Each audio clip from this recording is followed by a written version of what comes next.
caawo oo ay tahay bisha Oktoobar 28 waxaan isugu nimid shir degdeg ah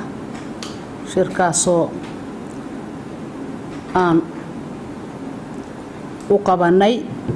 xaaladda ka jirta Koonfur Galbeed Soomaaliya xaaladaasoo aad walwal iyo murugo iyo dhibaato ku kaliftay oo ama ku soo zaa'idisay dadka reer Koonfur Galbeed taasoo ah doorashada ka dhacayso bisha November 17 oo hadda loogu jiro diyaar garow taasoo ay musharaxiintii Koonfur Galbeed u tartamayay lagu haayo faragelin iyo cadaalad darro lagula kacay oo ay ku kaceen madaxda ugu sareyso dawladda federaalka Soomaaliya oo ugu horeeya madaxweynaha Jamhuuriyadda Federaalka Soomaaliya Maxamed Cabdullaahi Farmaajo madaxweynaha wuxuu ku kacay wax aan la qaadan karin waxana soo fadhiisiyay in shirkan isugu nimid in aan arintaas ka hadalno reer Koonfur Galbeed ahaan aan ka hadalno ka tashano wixii naga gudboon aan ka dhahno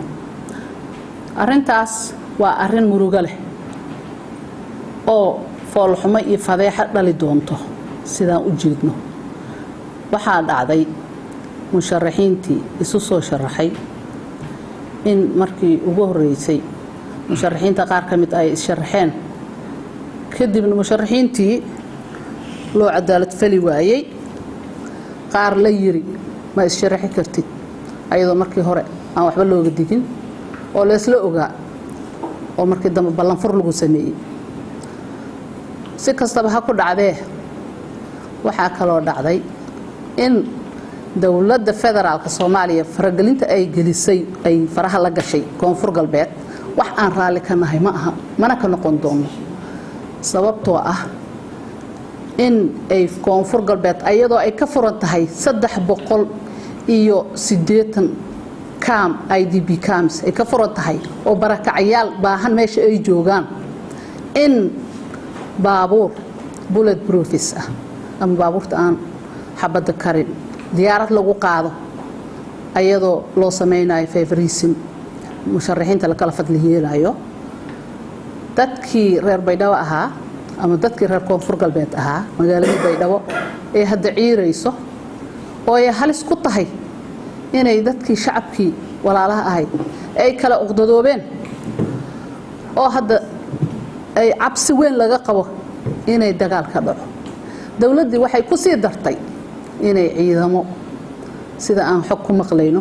oo military ah oo ka marqaata dawladda federaalka Soomaaliya lagu sii wado Baydhabo kuwaas oo loogu talagalay in ay ilaaliyaan doorashada waxa kale oo jirto musharaxiinta meeshaas maamulka ka jiro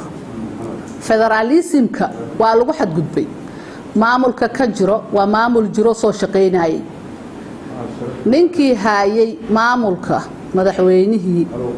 sharciga ahaa oo maamulka haayay Koonfur Galbeed Shariif Xasan Sheekh Aadan amarkiisa aan lagu shaqeynin hadda oo dawladda federaalka amar ku bixisay in amarkiisa aan la qaadanaynin taas maxay sababaysaa waxay sababi kartaa in ay shacabki isku kacaan ay qabiil isu dilaan shacabka qoorta la isu galiyo raali kama nihin inuu meeshaas dhiig ku daato raali kama nihin doorashadaas waxaan rabnaa inay ku dhacdo xur iyo xalaal ayagana ay doortaan ninkay rabaan ma dooranayaan nin ay dawladda federaalka soo amartay